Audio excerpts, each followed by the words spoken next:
Breakfast with Paul and Bob. Nice. That's what I'm talking about. Brought to you by Monster iSport, the athlete's headphone. We are at Spectacular Huggos. It's the 2013 edition of Breakfast with Paul and the other guy. And our next guest, one of our all-time favorites, because he's so much brighter than we'll ever be. Oh my God. I think if we took our two IQs, we're like 1/3 of Jordan Rapp. It's a little bit intimidating. 5-time Ironman champion. It's pretty good. 2 Ironman Canadas, 2009, 2011. 1 Ironman Texas. 1 New York City. And you will be the only winner there forever, right? And 1 Ironman Arizona, 2009. Jordan, how the heck are you? I'm great. I'm feeling really good. Yeah, we were just saying that last year you looked, they had that pasty, I just got off the cruise ship and I haven't seen sun in about 6 months type of look. With a touch of the deer in the headlights and a little bit of a cold sweat. And you were a little overtrained. Yeah, I think, I also came to the, I'd never come to a race. I thought I came on Monday last year. And I thought that's as early, when I go to a race early, I go on Monday and I got here on Thursday. And it was really nice to have the extra days because nobody else has asked you, now has started the sort of, can you come here and do stuff and, do this, that, and the other thing. Yeah. But I had, Friday, Saturday, Sunday, and then most of yesterday of doing nothing but just sort of hanging out. Getting your bike together, doing the stuff you need to get done. So you're not trying to scramble. Yeah, so I also feel when I came here, it felt last year it was this very new place. I remember you guys laughing because I said, talking about getting to the end of the Queen K and then now what do I do? But now, I spent 3 weeks here in June, and now I feel so it's I know, where. Shake it, brah. Yeah. Yeah, you're you're part of the community local. now. Yeah, you're local. Yeah. So it was nice to sort of get back out and feel like it was all very familiar. Yeah. It's a big change. Helps, right? Yeah, it helps a lot. So last year, we were just talking about it before we came on, the amount of racing that you did coming into this race. And just scrambling, as you were just saying, to feel a little bit better, because you knew that the big one is coming up on Saturday, and here you are feeling still a little bit trash from the last event. How has that been different this year? What has the race schedule been like this year compared to last year? We just talked about a little bit of the familiarization and just being here a little earlier, which helps a lot, but you can't know that until you've done it. I think I sort of almost ended up in a little bit coming in sort of putting myself in a bad way because I raced Melbourne early in the year with the idea of, I'll get that kind of Ironman out of the way. But then I actually, I actually got quite sick before Melbourne, I think, because it was instead of looking forward and saying, I'll give myself a lot of time, Melbourne was then only, less than 6 months after Hawaii. And so I never really, I don't think, recovered from this race, plus all the races that had been built up. And so, I was sick leading into Melbourne, and I thought, what is this? I had always had good races at Ironman. That was sort of other people had the drama, and I had 2 races in a row where the preparation was not good, and then I was sort of I think I'll be okay, I'll become fine. And then I raced in St. George, and I got beaten by Meredith Kessler and I think the second place woman. And that was really bad. You got chipped. Third woman. Yeah, I was third woman. Did you ask for prize money? And I then, and I was coming here because I was supposed to race Hanu, and I thought, okay, this is going to be bad. This is like that thing where you keep thinking, okay, I'll be good. And so I just sort of said, I'll take the time that I should have taken after Melbourne now after St. George.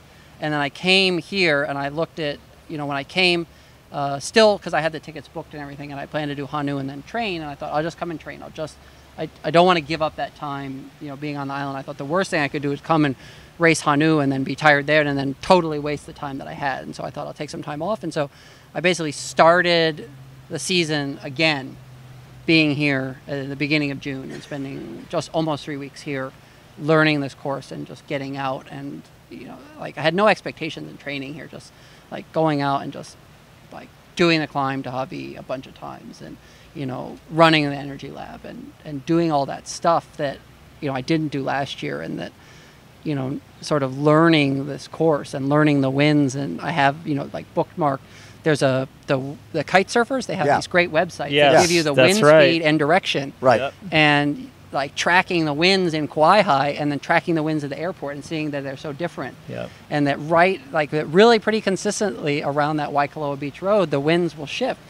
You'll ride down there and then with a tailwind, and then all of a sudden you'll be at a headwind, and then seems to really be like the break point, and getting the sense of this is where the wind shifts, and this is where the wind will come from here, and all those sorts of things, and really feeling like very comfortable knowing this stuff and knowing those sections that, and I think knowing what to sort of be afraid of. And I think like that, now knowing, like, I think that for me, when people say like the bike course, I think really that climb from Kukio up to the Veterans Cemetery, like where it comes, and it's not very long, it's not very steep, but that really all of a sudden that is sort of, it's a climb when you've just sort of been rolling. Right. And I think to sort of pick all those things up, I think has been huge.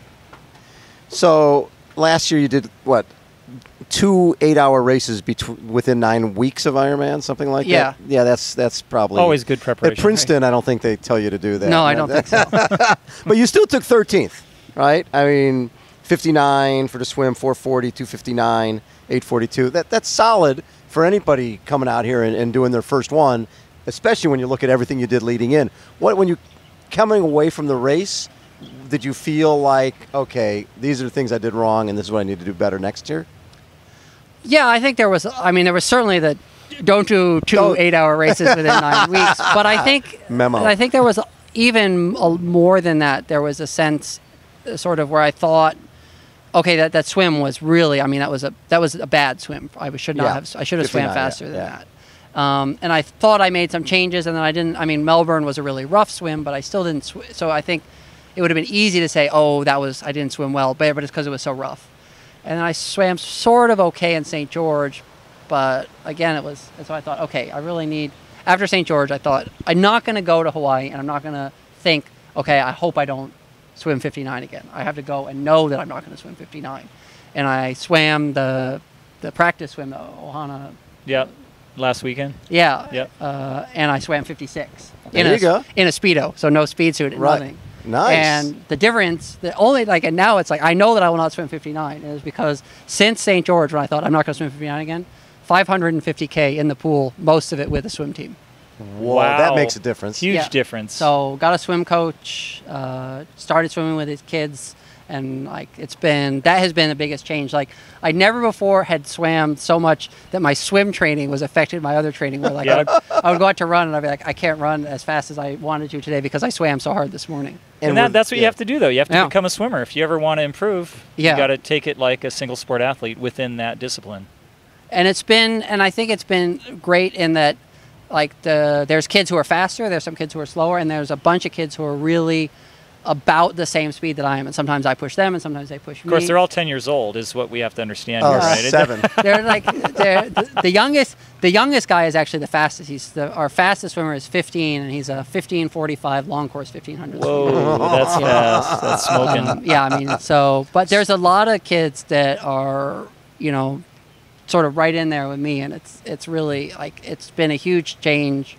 It's affected all my other training really positively. Like I get up early to go swim with them, sometimes really early, like race day early, like up at 4 a.m. to go swim in the water at 5. But then I get a good head start on the day, and I think it's made it easier to do my other training, which I still do on my own, and it's been a profound change. Swimming with them, swimming with a coach, all that stuff has been just such a massive difference. Do kids make fun of you? Sometimes, I think. I make fun of them, too, though. It is, though, I will say. I bet it's got to be a lot of fun. It's awesome. And I think the one thing is my wife is pregnant now with twin girls. Oh, my God. And, like, I follow a bunch of, like, seeing all the teenage girls, I'm like, yes, since I was a teenager, like, in the past sort of, 15, 18 years of my life, I have learned nothing. I've learned absolutely nothing. I know no more about teenage girls now than I did. So I realized, like, when my daughters will be teenagers, I will still probably know nothing. Yeah. So it's a good reminder that I will have no idea, like, what's going on. Talk a little bit about the mental aspect of training and this whole thing called triathlon and being a professional triathlete at the level that you're at right now, and how things have changed since A, your accident, and then B, children and marriage and all of that stuff, and how that's changed your perspective and some of the things you've gone through in the last year. I think that the big thing was, like, in 2011, I won 3 big races, and I was basically not favored to win any of them. I was not bib number 1 for any of those races.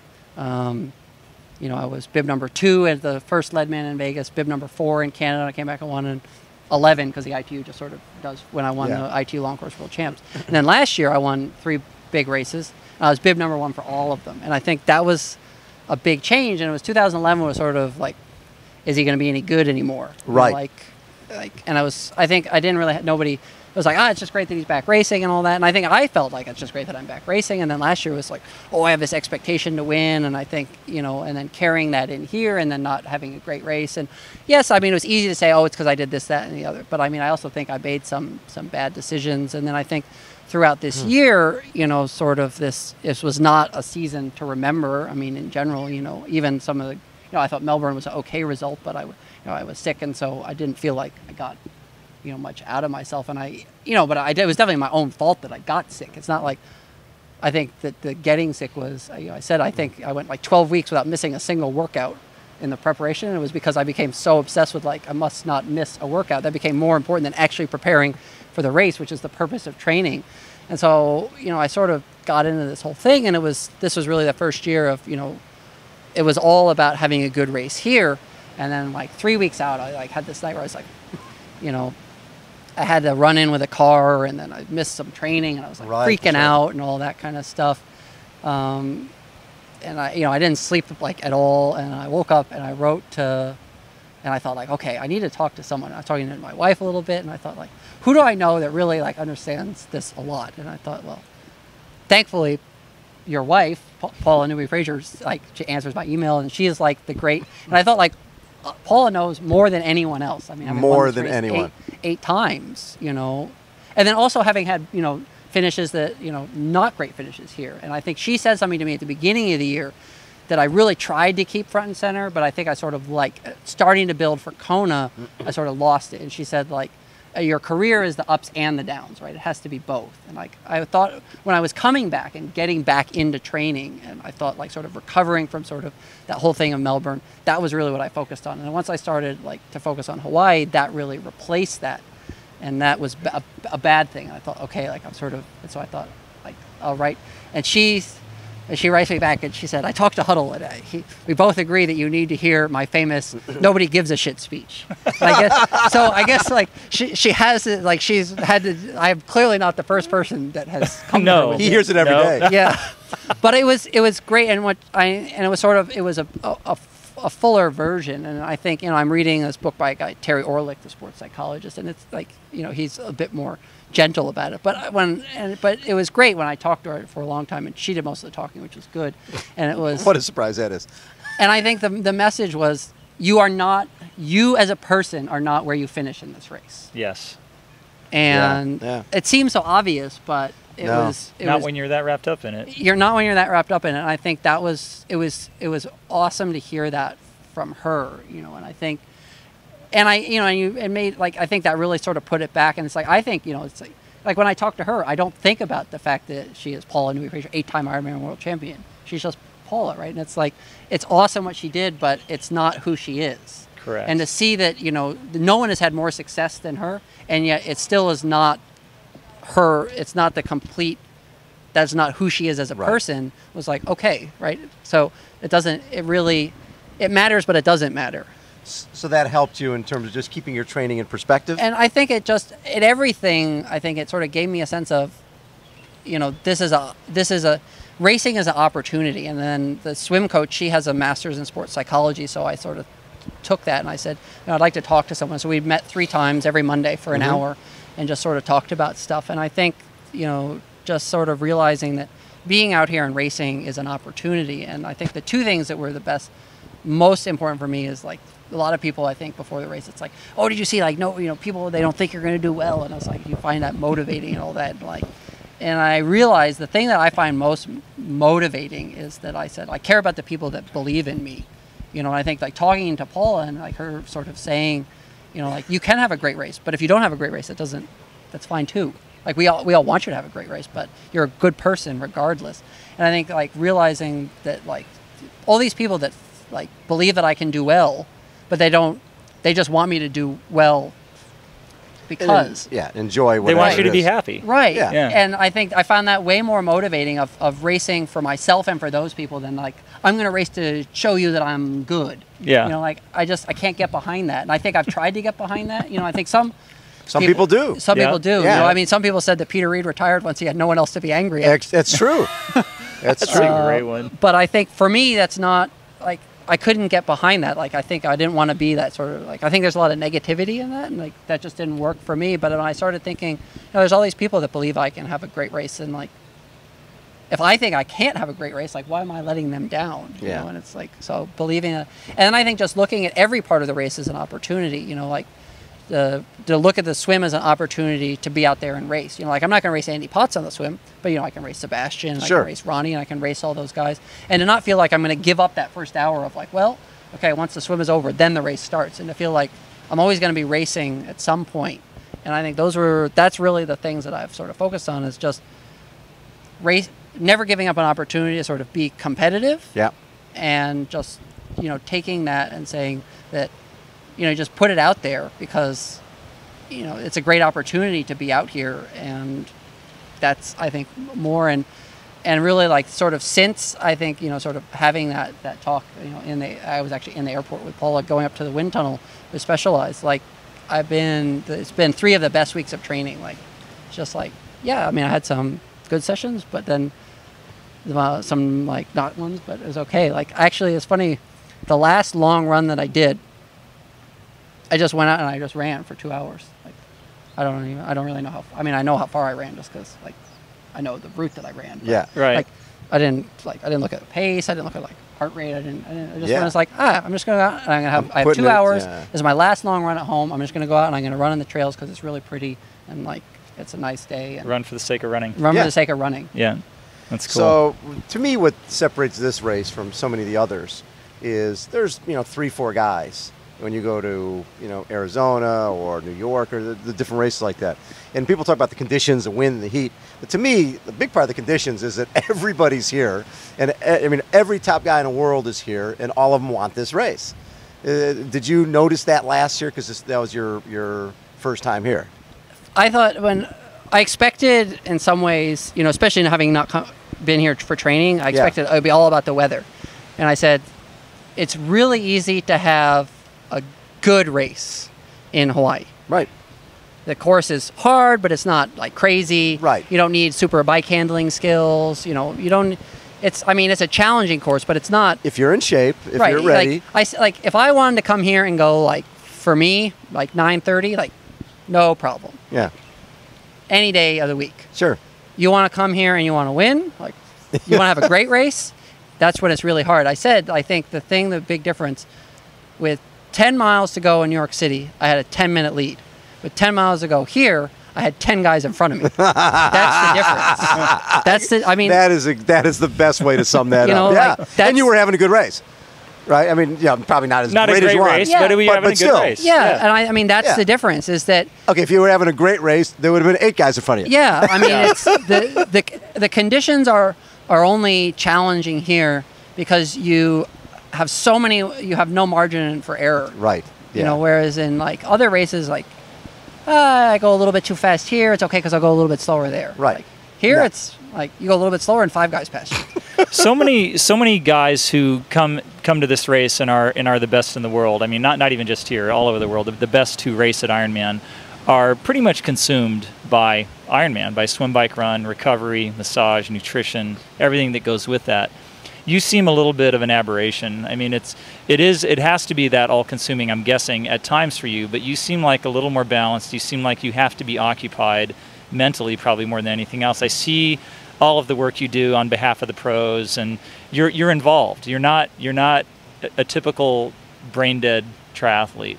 Princeton huddle. How hard? Yeah, no, I know, but when you look at TO, Naval Academy, Yeah. but it looks like he's pretty much gone hook, line, and sinker, Right. swim, Yeah. bike, run, right? Yep. And I think you have You're to right, be yeah. at this level. It doesn't seem like you have to be quite as much. I'm sure you do at times, like I said, but do you find that? Do you need that balance? Yes and no, and I mean I talked about this with your wife. I think sometimes I hide behind that stuff because I'm afraid that if I did what if I committed only to triathlon and I wasn't very good at it. Like I wasn't. You Let's weren't say winning I wasn't any better. At least Right. you can say, hey. Yeah, like sometimes I think for sure there are some times where I think, well, I do all this other stuff, and so it's easy to say, well, it's okay that I didn't win that race because I did this, that, and the other thing. And I think for me, I think there's been some times where I feel like I do need to be more willing to sort of say, I'm a triathlete and nothing else, and judge me on that. And then let's forget about that, and then we'll do the other stuff that I don't sort of like, because I don't carry that other stuff with me onto the race course. And I think, I don't want to give up that other stuff, but I think that there are certainly times where I feel like I may have sort of used other stuff to sort of say, well, this is the reason that I don't do better, maybe subconsciously and subconsciously. And so I think, coming into this race, I feel like I've tried, in the past couple of weeks to sort of say, this is the time for doing some of that other stuff, and then I'm going to turn that off, and now I'm going to be, to make sure that the right time for training is the time for training, and resting, and then using the time that is really free time to do some of that other stuff. And I think that you can be 100% committed to training, and then in the time that you have the other stuff, you can fill that with these other things. But I think I've tried to sort of be 100% a triathlete when it's time to be a triathlete, and then do the other stuff at some of those other times, because I do think that other stuff is important. I think it's important to me to be involved with other pro athletes. It's important to me the charity work that I do, all that stuff. I don't want to give all that up, but I also don't want to sort of say that, I could have done better if I had sort of been more willing to commit to the sports stuff, because I do think you can do both, but I don't want to sort of let them cross over each other too much. After you have a near-death experience like you had in 2010, it seems like you live life differently, right? You don't want to just be swim, bike, run. You want to be dad. You want to be husband. You want to be charity guy. You want to be able to live life to the fullest, right? I mean, did that experience impact the way you live your life now? I think so. I think, and not to say that every day I wake up and I think like I almost died, so I better make the most. No, of course not. But I think that certainly there was that sense of, oh wow, like I get a second chance to sort of do some things differently and to be, more appreciative. But I think I had lost a little bit of that sense of every race is an opportunity. I think that was a huge thing that I think I had in 2011, that I think, once people were like, well, you're back now, you should expect to win again. And then it was like last year, it was like, oh boy, and I think that was getting back to, I think, more of that kind of stuff and doing that stuff because, looking at the race like as an opportunity and enjoying training more and all of those things. I think there is something incredibly worthwhile about that sort of being focused on nothing but a single thing. Right. I think there's something that is hugely beneficial to be able to say, it is great to be able to focus on nothing but being the best you can at at Ironman. Mm-hmm. And then it's also good to do all this other stuff. But, I think that I wouldn't say that, like charity plus a 5th place is better than, like no charity plus a 3rd place. Yeah. I think you find the right balance for yourself, and I think whatever that balance is good. But I think there certainly is, for a while, I think a little bit maybe sold short the importance of just being totally committed to sport and saying that, being a great triathlete has a huge value in and of itself. This race is a world championship, and as such has a very much of an international quality to the field. The U.S. Has not seen a champion since Tim DeBoom. The guys who are looking to represent the U.S. here and are sort of the favorites are you and Tim O'Donnell and Andy and Starkowitz. Some people are mentioning in the same breath, but it's really the three of you. Andy Potts and you and T.O. Do you feel a certain amount of whatever you want to call it, pressure or pride, or in representing the U.S.? Because to me, Ironman and triathlon in general, other than the Olympics, doesn't really have that sort of us against them mentality. It's sort of this family of triathletes.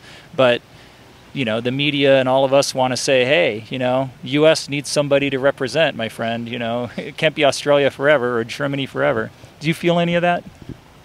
I think I would look at it in maybe a little bit that same way of it's a race on U.S. soil. And I mean, every time someone wins this race, they carry the flag across the finish line. And having done that once is pretty freaking awesome.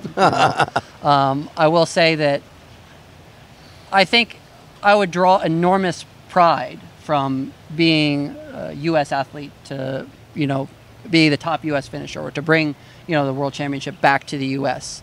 I think, you know, looking at as, you know, the same way, you know, let's say, you know, Tim won or Andy won, or I think, you know, Ben Hoffman also is another guy Sure. who Yeah. did really Yeah, well. Ben. I think, you know, any of those guys, you know, American athletes, you know, if one of them won, I would for sure also derive some pride from, you know, them winning and bringing back, because I think that contributes to that culture of excellence in that sense that, you know, if U.S. athletes are winning big championship races, other kids are going to be interested in that. You know, I look at the impact that Simon Whitfield had in Canada on when he won the triathlon. Olympics, yeah. And I think there's Absolutely. going to be some of that same. And it's like, if we want U.S. athletes to continue to be interested in Ironman, you know, we U.S. athletes need to do well at Ironman. And so I think that for sure there's, in that sense, there's a lot of pride in representing the U.S. in the U.S. at a race that is sort of, you know, of U.S. history. But I don't feel it in the sense of we need to bring the title back to, you know, because I think that it's great athletes. I think it's just, it's a special chance to represent your country in an international race. Love it. Hey, Jordan, thanks, bud, for taking time Yeah. and joining us. Thank you. Love that. Again, this is the 2013 edition of Breakfast with Bob and Paul.